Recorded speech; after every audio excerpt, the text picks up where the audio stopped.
Good morning to you. It's Tamika Chambers with Create a Generational Love Cycle. And the time, it's now 11:38 Central Time Zone. So some of you are in the afternoon or possibly even another day. Today is Friday, the 1st of March. And I know you guys have heard what they say about March. March is like you never know what the weather's going to be like. And my husband was saying today that we were supposed to get some snow, and I saw rain, and it's still kind of chilly outside. So I don't know how much truth that is because I am a March baby. My birth date is at the end of this month, March 31st. And I was born in 1975, just to kind of give you an idea of how old I am. And it was the Sunday after, I was born at Monday after Easter, if you will.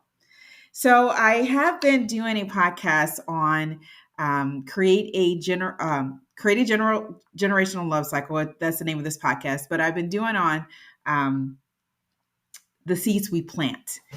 And I was just thinking today, I was like, you know what? I really want to continue talking about not just the seeds we plant, but the assessment and the excavation of our fertile soul. Because as I've put out there in social media, whether it's love or fear, the soul is still fertile. Your soul is still fertile, and that we can attract things to ourselves. We resonate often with what we think we are, who we think we are, right? And so it's all about that identity. But as we are replanting those seeds, we have seeds in us. We have love, we have kindness, we have those virtues that are already in us. And it's through life, as we navigate life, we actually experience things, and we take often our experiences, we internalize them, and then we end up becoming what we experience. We end up becoming anger and anxiety and frustration, those residual emotions that come with those, vengeance, hate, and shame, which are not our true identity, right? It's what we pick up along the way. And that's something that was told to me when I was in living in Oregon at the time, that there were some things that I picked up along the way. And so I talked about jealousy a couple of weeks ago. And as you know, Fridays is a day where I thought about, that's the day we take out our trash. Well, actually, the trash collectors come usually and take our trash. They would come for our trash on Tuesdays and Fridays. And I said, Friday is the end of the week, before Monday, before Monday, the day of the week that people tend to have the most cardiac events. I decided to go ahead and do a podcast on Friday where we're actually just pitching the trash, just really assessing our inner garden and removing those rocks, those hard places in our soil that have developed, those weeds that tend to suck the nutrition out of us. And it was when I was living in Oregon full time that I went out to the garden one day, and I was pulling up the weeds, and I literally saw a plant. I couldn't tell if it was weed. So this novice gardener, I couldn't tell if it was weed or the real thing. And I saw its vine wrapped around, I believe at that time it was either my tomato plant. And I said, wow. That's where I received that aha moment that, weeds, they suck that nutrition, that inner garden. They can distill that nutrition from you, that you're literally starving, that you're literally forget who you are because you become so malnourished from the truth that resides in you. And we have to, through so many ways, meditation, prayer, sitting quietly. I know, people say that's meditation. And, I was doing it for a long time. I sit outside on my porch when we lived in Eagle Park, Madison, Illinois, and I would just be in complete awe of these beautiful, strong trees that would experience so much harsh weather, including winter, and would come back every spring and just blossom and be standing. They may not have been the most straight trees, but they were still standing regardless of what they had gone through. They were, when I learned about the word in nursing school, they were resilient. These trees were resilient, that no matter what they had been through, they knew that they were a tree, and they could stand there and take what it was that came to them. And that was something that I eventually took on myself, that I believe that what I had gone through as a child, what I experienced, God knew I could handle it. This spirit, this one night laying in my grandmother's back room and looking at the sky, I knew something loved me at 5 years old. Something out there loved me and wanted me to have a good life, right? And as I experienced pain, projected pain from others, it's then that I realized that I wanted to experience true love. It's then that I realized that life didn't have to be that way. When I would see the angry lines of rivers of anger and frustration flowing through people's faces, as well as the howling that would come up out of their mouths when they were so angry that this pain had taken over them, had changed how they looked, how changed how they spoke, and changed how they acted, even towards family. And Mother Teresa says, you don't focus on what you're trying to get rid of. You focus on what you want to do, right? You don't she thought, I'm not going to focus on war. I'm going to focus on peace. I'm not going to focus on breaking the cycle of pain. I'm going to focus on creating a generational cycle of love. And that's undoing those thoughts that have kept us in so much pain. And I'm not just talking about physical pain, because that a lot of that physical pain comes from the emotional turmoil. It's Louise Hay, it's Florence Shin, it's Buddhism, all of them that talk about these emotions that we have and how they are the groundwork for many of the chronic preventative conditions that we have. When you think about rare conditions, rare to me is just the body's way of dealing with that emotional turmoil, dealing with that mental pain that is going on in the body. When the body starts attacking itself, how can a body really live and enjoy life when mental thoughts come through? We take in these thoughts, whether they are subjective or what other people say about us, and we take it in through our nervous system. And as you know, the nerves permeate every cell, run through all parts of our bodies. That's the electrical channel through our body, and that's how we communicate with our vessels. One way that we communicate with our vessels, the constriction, the dilation of our lungs, the breathing and shortness of breath that we can have even with anxiety attacks, and the asthma and inflammation and all these sarcoidosis and all these other conditions that are out there, and we're wondering where they come from. And often it is the root of our emotional turmoil. And so I talked about jealousy, and I talked about when I realized that I didn't have to be jealous. You can definitely listen to that everybody has their own path, their own life to live, their own experiences, their own curriculum, if you will, through the course of life. And it was when I was about 13 or 14 that I realized life is not out to get us. And not to say my attitude towards life had not changed. I'm actually restoring the childhood mental construct that I had as a child. Because again, as you go through life, we can get so further away from our truths that we forget who we are. And when you think about the people that are doing things, or even when we do things in life and wonder, why did I do that? Often we're so far from our home. We're so far from our truths. And so this week, as we think about taking out the trash, as we think about excavating, as we think about removing these weedful, and when I say weeds, I mean these thoughts, these harmful thoughts, unhealthy thoughts that can plant in our inner garden and rob us again of our spiritual fruit, because we are spirits clothed in human form, right? And many people, many great leaders believe that we're more than just human. As the Course of Miracles says about our power, many of us are just afraid. We're afraid of that power. We don't realize how powerful we are. And so I'd like to talk about anger just a little bit.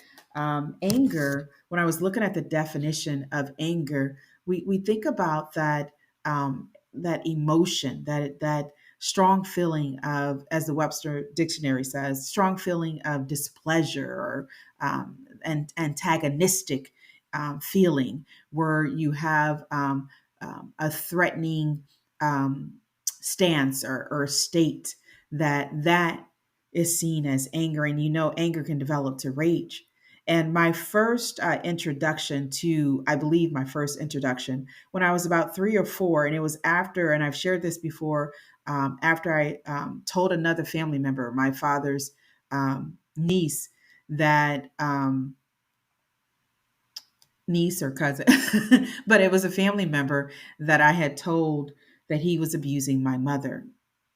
And the next thing I remember, I was on trial in a kitchen chair in our kitchen room in our 2 bedroom apartment in Memphis, Tennessee. And I was told basically by my father that I didn't have the right to tell what was going on at home. And he was so full of rage, just red and fire that I saw. And if you don't have never heard it, but I remember going inside and thinking, no, I spoke the truth. And it's he that is unwilling at this time to admit the truth, right? And so even though he was, my father introduced me to this anger side, um, he also introduced me to the concept that we are not anger, right? That's an emotion, that's a feeling that we have taken inside, that we have included inside of our garden. Because there were times my father, especially one time when I swallowed a fishbone, that he scooped me up out of the chair and planted me on the floor and just really just caressed and rubbed my back and encouraged me to swallow this fishbone with little bites of bread. And so I saw this just compassion and love, in him. And even though in awe, I was a little confused, because I was like, wow, how can someone be so angry at times and yet so kind at others? And so you probably have even experienced that yourself. I mean, everybody, experiences anger on some level, even as a child, as a toddler. I say it was my first introduction, my father, but my first known introduction, because I'm sure I probably had my moments, where we get angry, we don't get our bottle, we don't get our toy, 3-year-olds, toddlers, where everything is like, no, no, no, no, no. We're trying to get our independence. But when it becomes so ingrained in us that we end up being an adult that is filled with anger and filled with rage, we have lived with it for too long, far too long. And then we wonder why, as Florence Shin, wonder why we experience so many conditions, so pain.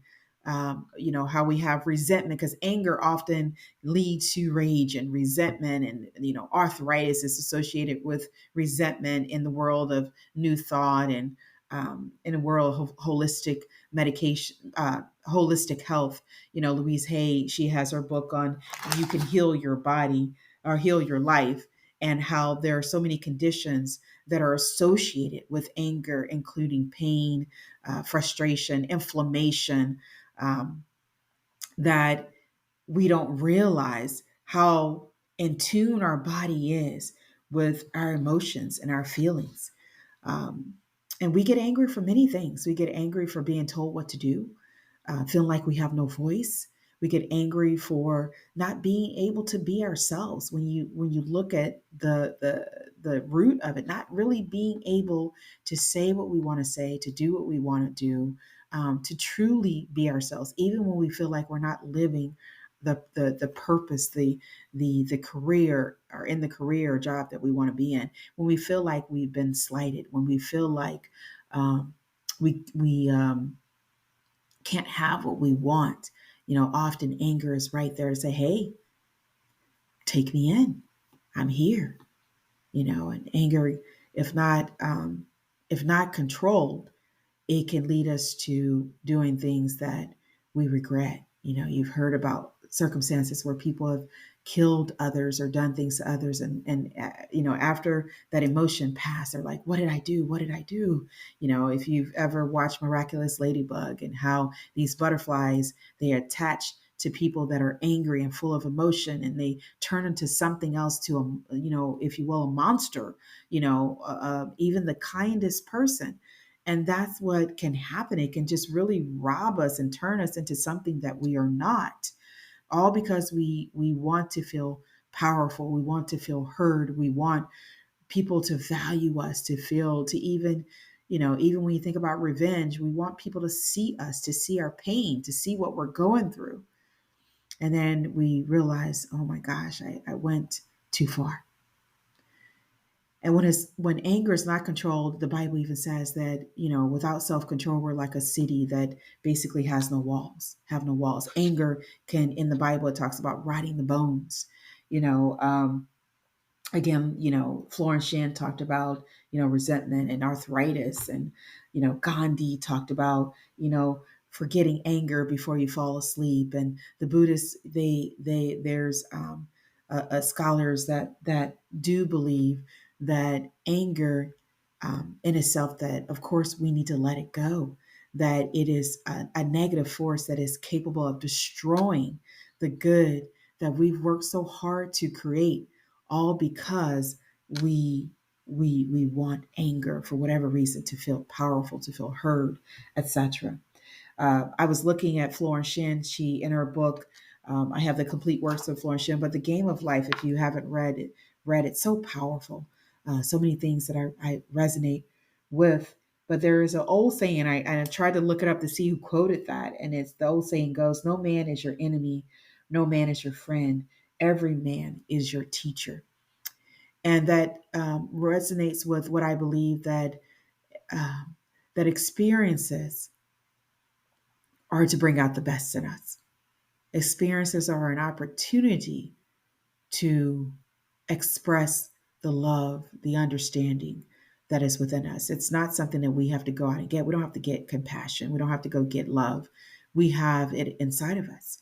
And it's something that we can continue to replant in us through our words, through our actions, through affirmations, that self talk, of reminding us of who we are.